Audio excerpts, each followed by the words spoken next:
What up mga solid subscribers, no? Grabe, as in kakagising ko lang po ngayon, no?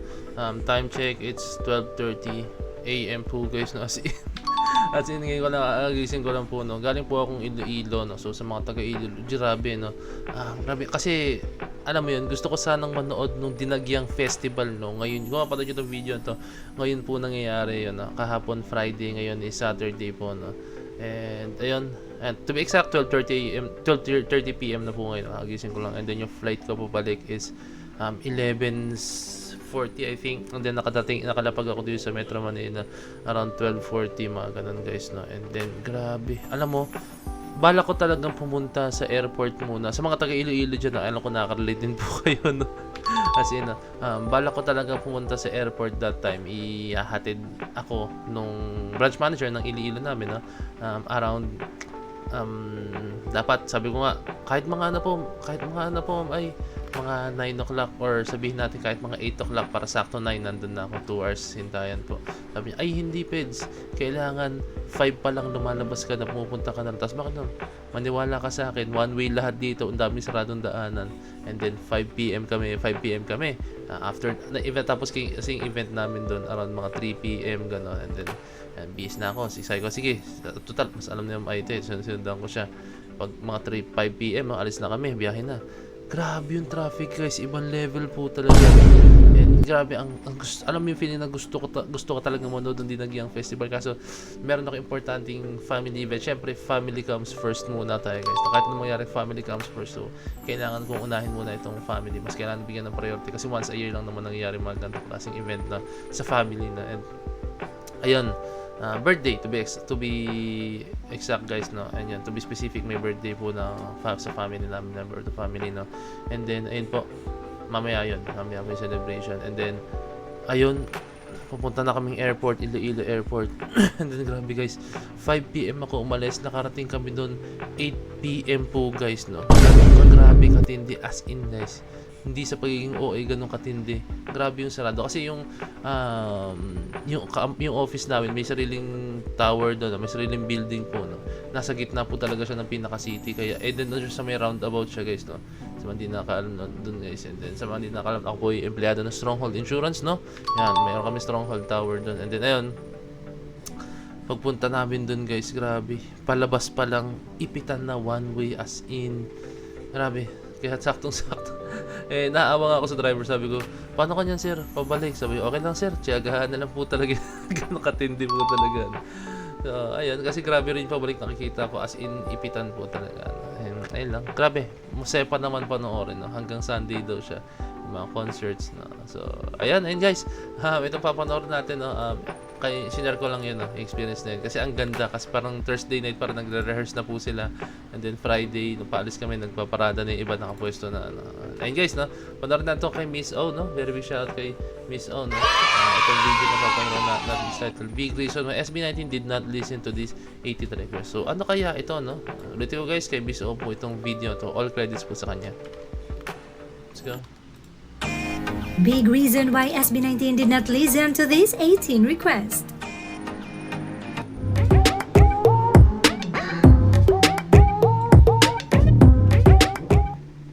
Remember in one of SB19's live where 18 requested for the release of I Want You and Moonlight concert version and SB19 answered no?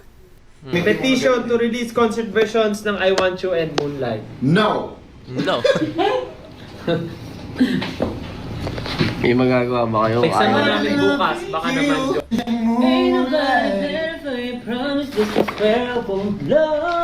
Well, that's because SB19 has a big reason and much better agenda na tiyak na mas magpapasaya sa atin.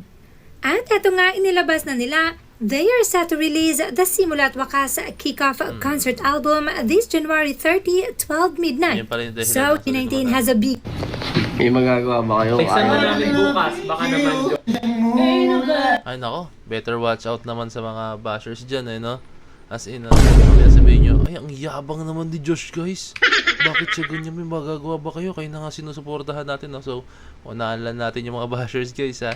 Ganyan lang po talaga sila sa mga 18, ganyan lang po talaga sila sa sa mga fans. Ganyan po talaga sila off-cam. As in, makulit lang, napaka-playful lang, no? Huwag niyo masamain yung ganyang attitude ng SB19 kasi wala na yan. Parang naglalaro lang sila dyan, guys, no? So, sa mga bashers dyan, wala kayong magagawa. Ganyan sila off-cam. Napaka-totoo lang po talaga, eh, no? Ganyan po sila. And yun, guys, yun regarding po dyan. I think, ayun nga, meron nga silang pine-prepare na something, no? And meron silang mga bagay na sila lang din po nakakaalam, no? At the same time, for me, ano yan, lahat naman ng ginagawa ng SB19, ginagawa nila yung mga bagay niyan para mas mapabuti po yung kanilang career, yung output ng kanilang mga kanta. And then, kaya syempre, baka kaya ganun, guys, no? Ayaw lang din nila release. Hindi, pwedeng meron silang planong ganun, pero ayaw lang nila spoil. Or pwedeng, baka hindi siya magmamatch or hindi siya magkiklik, no? So, sila lang din po kasi nakakaalam yan, guys, no? Oo, sige, okay din ang sasuggest kayo. And then, minsan pa nga, guys, yung mga bashers, kahit nakakainis, kahit meron din po sila natulong, kahit pa paano, no? Pero meron kasi, mas lamang kasi yung mga bashers na nonsense po talaga, eh. Pero meron mga kabashers kasi, guys, na napaka-critical, no? To the point na constructive criticism talaga, yung nade-defend nila, no? Yung kanilang mga sinasabi, no? Ang nakainis lang naman ng mga bashers, guys, yung ibabash ka nila pero walang laman yung sasabihin. Like, kunyari ako, binabash ako. Ay, si Point of Heads, wala yan, hindi okay yan. So, bakit hindi okay? Di ba? Ay, mga ganun, ay, si Point of Heads, ano yan, eh, vlogger pero hindi magaling mag-vlog. O, bakit hindi magaling mag-vlog? Diba? Dapat i-defend nyo kung bakit. No? Ako, aminado ako, guys. Hindi ako ganun kagaling mag-vlog. Hindi ako ganun ka-vlogger to the point na kasing galing na ibang vlogger na. Pero, kasi alam mo yun, ay na-enjoy ko yung ganitong klaseng pag-vlog. No? Sobrang na-enjoy ko siya. No? Kaya, ayun lang for me. For me, that's just my opinion. No? So, kung may mga nakikita mga comments na constructive yung kanilang pag-criticize, pero mas lamang talaga yung mga kamote po talaga. Mga keyboard warriors, nonsense. And ayun, okay, next. Well, that's because SB19 has a big reason and much better agenda na tiyak na mas magpapasaya sa atin. At eto nga inilabas na nila, they are set to release the Simula at Wakas Kickoff Concert Album this January 30, Lapit na. 12 midnight. So, hindi lang Nako, 12 midnight. Puyatan pa to, guys.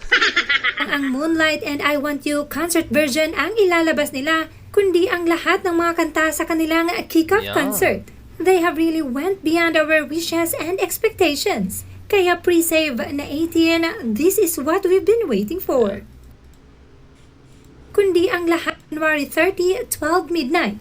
So, hindi lang ang Moonlight and I Want You concert version ang ilalabas nila, kundi ang lahat ng mga kanta sa kanilang kickoff concert. O, kita nyo na, lahat kasi hindi lang naman yun yung dalawang yun. They have really went beyond our wishes and expectations. Kaya pre-save na 18, this is what we've been waiting for. Yeah, pre-save na. No? So, ayun, guys, no? Kasi, guys, sa concert naman, guys, no? Clear din naman yung audio niya, no? Hindi naman yan doon na point na i-release nila ang isang kanta na, kunyari, yung audio is from a camera fan cam na yung nagre-record lang ng kanta. Hindi po ganun yun, guys, no? As in, ano yan, kumbaga merong media talaga na, habang kumakanta sila, naka-record po yan sa audio technical po yan, no? Ganyan, no? So, meron po mga ganyang klaseng bagay, no? So, hindi yan to the point na, sa mga di nakakalam na, I'm pretty sure mostly naman sa inyo alam na po ito, no? Hindi yan nagagaling sa mga fan cam. Kunyari, binidyohan ko yung SB19 habang nasa concert. Tapos, yun na yung gagamiting audio na i-release nila. No? Hindi pwedeng, hindi ganun, guys. Hindi ganun. No? So, meron po silang, audio manager or basta yung technical team na in charge po sa mga ganyan para mas maging clear yung kanilang boses, music, no, na i-release na. So, ayun, guys. I hope na-enjoy ito yung video to as much as I did. No, grabe talaga, ibang level po talaga yung pagod ko. Kaya hindi may ilang araw yata ako hindi na kapag-release, guys, no. Parang 2 days din po yata, no. And pagod lang talaga. Hindi kaya pagsabihin kasi matinding event yun and tuloy-tuloy po ito. Next week ako ay nasa Davao, Tagaytay, Davao. Tapos next week ako ay nasa mga taga Clark Pampanga dyan, and then CDO, no. Yan, Cagayan de Oro, no. And then yan, I think magtutuloy-tuloy pa yan kasi ako ay nasa bago ng team sa aming kumpanya. Which is napabuti pero mas matindi lang yung trabaho in task. Kaya sana maintindihan nyo kung minsan di ako nakapag-release ng mga videos po, guys, no. So yun lang, guys. Can you leave a like and subscribe, no. So this is Point of Head signing out. Peace. Let's G.